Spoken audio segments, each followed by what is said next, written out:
اعوذ باللہ من الشیطان الرجیم بسم اللہ الرحمن الرحیم۔ اب جو دوسرا رکوع آ رہا ہے سورہ مبارکہ کا، یہ ہمارے اس منتخب نصاب کا ایک اہم درس ہے، اور یہ منتخب نصاب کا پہلا حصہ ہے جو جامع اسباق، سورۃ العصر پھر آیت البر، تیسرا سبق یہ ہے،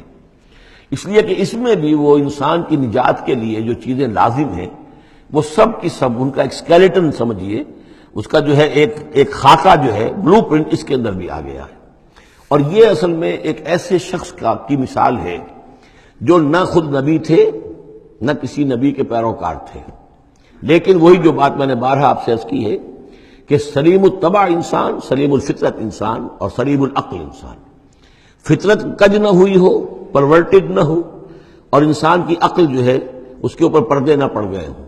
تو انسان کچھ حقائق تک خود پہنچ جائے گا چاہے کسی نبی کی دعوت اس تک نہ پہنچی ہو۔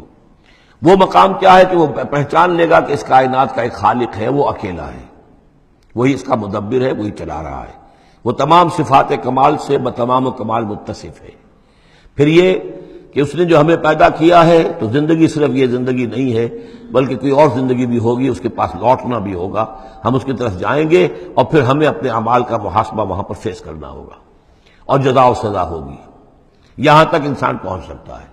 یعنی ایمان ابھی نہ کہیے، ایمان تو تصدیق کو کہتے ہیں، ایمان کا لفظ تو ہوتا ہے جبکہ نبی کی دعوت کی تصدیق کی جائے تو لفظ ایمان ہے، لیکن یوں سمجھیے کہ معرفت یا حکمت، معرفت اور حکمت کے یہ دو سٹیشنز ایسے ہیں کہ جس تک انسان پہنچ جاتا ہے بغیر وحی کی رہنمائی کے، اگر اس کی فطرت سلیم ہے، اس کی عقل سلیم ہے۔ اس کے بعد وہ سوال کرتا ہے، یہی میں نے سورہ فاتحہ میں آپ کو بتایا تھا کہ سورہ فاتحہ دعا ہے، لیکن کس شخص کی دعا ہے؟ عام آدمی کی دعا نہیں ہے، وہ ہمیں تلقین تو کی گئی ہے، نماز میں ہم وہی پڑھتے ہیں، لیکن اس میں پیش نظر کیا ہے کہ ایک شخص جو اپنی سلامتی طبع، سلامتی فطرت، سلامتی عقل سے یہاں تک تو پہنچ گیا کہ الحمدللہ رب العالمین الرحمن الرحیم مالک یوم الدین ایاک نعبد، یہاں تک تو وہ پہنچ گیا ہے۔ اے رب، پھر تیری ہی بندگی کرنی چاہیے، تیری ہی مرضی پر چلنا چاہیے، لیکن تیری مرضی کس شے میں ہے یہ ہمیں معلوم نہیں، تو کس چیز سے راضی ہوتا ہے، کس سے ناراض ہوتا ہے یہ ہمیں معلوم نہیں، تیری بندگی کیسے کریں یہ ہمیں معلوم نہیں، تو اس سے آگے پھر ہے وہ جو اہدنا الصراط المستقیم ایاک نعبد و ایاک نستعین اہدنا الصراط المستقیم۔ تو ایسی ایک شخصیت تھی حضرت لقمان کی، جہاں تک روایات ہیں ان سے معلوم ہوتا ہے کہ یہ حبشی النسل تھے۔ نوبیا ایک جگہ ہے کہ جو سوڈان اور یوں سمجھیے کہ مصر کے تقریباً درمیان یا سرحد پر ہے، وہاں یہ رہتے تھے اور کارپینٹر تھے، لیکن یہ کہ اللہ تعالیٰ ذہانت جس کو بھی چاہے دے دے، لیکن ان کے اندر اللہ تعالیٰ نے وہ ذہانت بھی دی تھی، اور وہ سلامتی فکر، سلامتی عقل، سلامتی فطرت، سلامتی قلب، اس کے نتیجے میں وہ اس چیز تک پہنچ گئے تھے، توحید تک، اور اس کے ساتھ ہی یہ ہے کہ اعمال انسان کے جو ہیں وہ ضائع جانے والے نہیں ہیں، ان کا کوئی نہ کوئی بدلہ مل کر رہے گا۔ باقی یہ کہ جو چیزیں وہی سے معلوم ہوتی ہیں، جنت دوزخ، وہ تو ان کے تذکرہ نہیں ملے گا اس کے اندر، جو چیزیں، اور کسی رسول کا تذکرہ بھی نہیں ملے گا، اس لیے کہ وہ کسی رسول کے امتی ہوتے تو تذکرہ کرتے۔ یہاں انہوں نے جو اپنی ایک حکیم اور دانا انسان نے اپنے ساری عمر کے سوچ کا جو لب لباب ہے، خلاصہ ہے، حاصل ہے، وہ اپنے بیٹے کو اپنے انتقال کے وقت وصیت کی شکل میں منتقل کیا ہے، اور اس کو اللہ تعالیٰ نے قرآن میں نقل کر دیا، کیونکہ ان کے اقوال کوٹ کیے جاتے تھے، جیسے ہم کوئی تقریر کرتے ہیں تو کبھی علامہ اقبال کا حوالہ دیتے ہیں، ان کا شعر کوٹ کر دیتے ہیں، کبھی کسی اور کا، تو یہ بھی اصل میں عرب میں خطباء اور شعراء جانتے تھے کہ یہ لقمان جو ہیں یہ بہت ہی حکیم اور دانا انسان تھے، اور ان کے اقوال جو ہیں کوٹ کیے جاتے تھے اشعار میں بھی اور خطبات میں بھی۔ تو اللہ نے بتایا کہ دیکھو یہ لقمان بھی جو اپنی سلامتی طبع اور سلامتی فکر کی وجہ سے جہاں تک پہنچا، وہ وہی اصول ہے کہ جن کی طرف محمد تمہیں دعوت دے رہے ہیں صلی اللہ علیہ وسلم۔ وَلَقَدْ آتَيْنَا لُقْمَانَ الْحِكْمَةَ، اور ہم نے لقمان کو دانائی عطا کی۔ دانائی کا نتیجہ کیا تھا؟ انشکر للہ، کہ شکر کرو اللہ کا۔ دانائی کا تقاضا، فطرت کی سلامتی کا تقاضا کیا ہے؟ جو بھی آپ کے ساتھ بھلائی کرے اس کے لیے ایک احسان مندی کے جذبات آپ میں پیدا ہونے چاہیے، اگر نہیں ہو رہا ہے تو فطرت جو ہے پرورٹڈ ہے، بس ہو گئی، جو بھی بھلائی کرے۔ اور عقل کا تقاضا کیا ہے کہ اصل جو ہے منعم اس کو پہچان لیا جائے، اور وہ اللہ ہے۔ تو نتیجہ کیا نکلے گا؟ وہ سلامتی طبع جمع سلامتی عقل، تو اللہ کو پہچان لیا جائے اور کہا جائے الحمدللہ، جہاں سے قرآن مجید شروع ہوتا ہے۔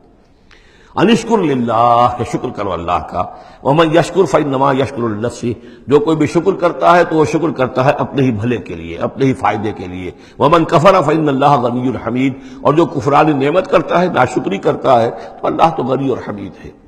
وَإِذْ قَالَ لُقْمَانُ لِابْنِهِ، اب یہاں سے حضرت لقمان کی وہ نصیحتیں ہیں جو انہوں نے اپنے بیٹے کو کی ہیں، یہاں مذکور نہیں ہے، لیکن مراد یہی ہے کہ انتقال کے وقت،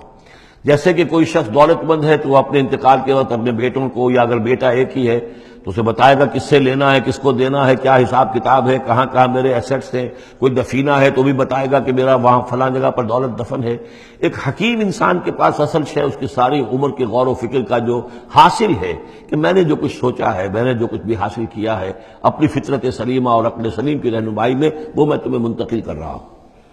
وَإِذْ قَالَ لُقْمَانُ لِابْنِهِ وَهُوَ يَعِظُهُ، یاد کرو جب کہ کہا لقمان نے اپنے بیٹے سے اور وہ اسے نصیحت کر رہے تھے، یا بنی لا تشرک باللہ، نمبر 1 اللہ کے ساتھ شرک مت کیجو، ان الشرک لظلم عظیم، یقیناً شرک بہت بڑا ظلم ہے، بہت بڑا ظلم ہے، سب سے بڑی ناانصافی۔ عربی زبان میں ظلم کہتے ہیں وضع الشیء فی غیر محلہ، کسی شے کو ہٹا کر اس کے اصل مقام سے ہٹا کر کہیں اور رکھ دینا، یہ ظلم ہے۔ اللہ خالق ہے تنہا، باقی سب مخلوق ہے، اب آپ نے مخلوق میں سے کسی کو اللہ کے برابر کر دیا، یا اللہ کو کسی اعتبار سے گرا کر مخلوق کے سب میں لا کے کھڑا کر دیا، تو اس سے بڑا شرک، اس سے بڑی ظلم، اس سے بڑی ناانصافی، اس سے بڑا ظلم کوئی نہیں۔ وَإِذْ قَالَ لُقْمَانُ لِابْنِهِ وَهُوَ يَعِظُهُ يَا بُنَيَّ لَا تُشْرِكْ بِاللَّهِ إِنَّ الشِّرْكَ لَظُلْمٌ عَظِيمٌ، اور اس کے بعد فوراً ہی اللہ تعالیٰ نے اپنی طرف سے ایک بات ایڈ کی ہے۔ یہ چوتھا مقام آ گیا ہے کہ جہاں اللہ کے حق کے فوراً بعد والدین کا حق۔ ظاہر بات ہے کہ حضرت لقمان کو یہ بات کچھ یعنی مناسب نہیں معلوم ہوئی کہ وہ اپنا حق بھی بیان کریں، لہذا اس کی تکمیل کر دی اللہ تعالیٰ نے۔ وَوَصَّيْنَا الْإِنسَانَ بِوَالِدَيْهِ، اور ہم نے وصیت کی انسان کو اس کے والدین کے بارے میں، اور والدین میں سے بھی خاص طور پر والدہ، اس لیے کہ زیادہ مشقت وہ جھیلتی ہے، زیادہ تکلیفیں بچوں کی پرورش میں ماں کو برداشت کرنی پڑتی ہے۔ وَوَصَّيْنَا الْإِنسَانَ بِوَالِدَيْهِ حَمَلَتْهُ أُمُّهُ وَهْنًا عَلَى وَهْنٍ، اسے اٹھائے رکھا، وہ جو حمل ہے اس کے اپنے جسم کے اندر اٹھائے رکھا اس نے اس کو، وہنن علی وہنن، کمزوری پر کمزوری جھیل کر، وفصالہ فی عامین، پھر اس کا دودھ چھڑانا ہوا 2 سال میں سے، پھر یہ کہ پہلے 9 مہینے تو جونک کی طرح اس کے جسم کے اندر خون چوستا رہا، اور اس کے بعد پھر جو ہے دودھ اس کا جو ہے پیا ہے، تو وہ بھی اس کی توانائیاں اور اس کی قوت ہی ہے کہ جو دودھ کی شکل میں اس کے لیے غذا بنی ہے۔ انشکر لی ولوالدیک، کہ شکر کرو میرا اور اپنے والدین کا، الی المصیر، اور میری طرف تم کو لوٹ کر آنا ہے۔ اب دیکھیے جیسے میں نے وہاں عرض کیا تھا کہ سورہ عنکبوت میں اور اس میں بڑی مناسبت ہے ان دو میں، وہ مضمون اب یہاں بھی آ رہا ہے کہ اگر یہ 2 حق ٹکرا جائیں، ایک حق اللہ کا ہے شرک نہ کیا جائے، ایک حق والدین کے ساتھ حسن سلوک ہے، اب یہ ٹکرا گئے، والدین کہہ رہے ہیں شرک کرو، اب کیا کریں؟ وَإِن جَاهَدَاكَ عَلَىٰ أَن تُشْرِكَ بِي مَا لَيْسَ لَكَ بِهِ عِلْمٌ، اگر وہ تم سے جہاد کریں، تم پر دباؤ ڈالیں، تم سے لڑیں، تم سے جھگڑیں، اور تمہیں مجبور کریں کہ تم شریک کرو اور شرک کرو میرے ساتھ ایسی چیز کا کہ جس کا تمہارے پاس کوئی علم نہیں ہے، فَلَا تُطِعْهُمَا، تم کا کہنا مت مانو۔ وہاں پر بھی یہ مضمون آ چکا، یہاں دوبارہ آ گیا کہ ان کے حقوق ایک حد تک ہیں، اس سے آگے بڑھ کر وہ اللہ کے حقوق پر ڈاکہ ڈالنے لگے، بازی بازی بارش بابا ہم بازی، ان کے حقوق اللہ کے حقوق کے برابر نہیں ہو سکتے، ان کے حقوق اللہ کے حقوق سے فائق نہیں ہو سکتے، اس کے نیچے نیچے ہیں، تو شرک نہیں۔ البتہ یہاں یہ ذہن میں رکھیے کہ شرک صرف بت پرستی کو نہیں کہتے، لا تشرک، شرک کی کوئی قسم بھی ہو۔ اب اللہ کے کسی ایک حکم کو اگر والدین کہتے ہیں توڑو، اس کا کیا مطلب ہے؟ یہ شرک کا حکم دے رہے ہیں، اس لیے کہ آپ نے والدین کے کہنے پر اللہ کے حکم کی خلاف ورزی کی، اس کا مطلب ہے کہ آپ نے مطاع اور معبود والدین کو بنا لیا۔ نفس کے کہنے پر آپ حرام کے اندر منہ مار رہے ہیں، تو آپ کا جو حرام جو دولت ہے وہ آپ کا معبود ہے، اور آپ کا نفس آپ کا معبود ہے۔ ارأیت من اتخذ الہہ ہواہ، کیا تم نے دیکھا اس شخص کو جس نے اپنی خواہش نفس کو اپنا معبود بنا لیا؟ تو شرک کا مفہوم جو ہے اس کا پورا وسیع مفہوم، اور جیسا کہ اس سے پہلے بھی تذکرہ ہو چکا ہے، اس پر الحمدللہ کہ میں نے تقریباً 20 سال پرانی بات ہے یہ کہ میں نے اقسام حقیقت و اقسام شرک پر 6 گھنٹے کے کیسٹس جو ہیں میرے وہ ریکارڈڈ ہیں اور موجود ہیں، تو اس حوالے سے اس کو یہ نہیں سمجھنا چاہیے کہ شرک سے مراد صرف بت پرستی ہے۔ صدق اللہ العظیم۔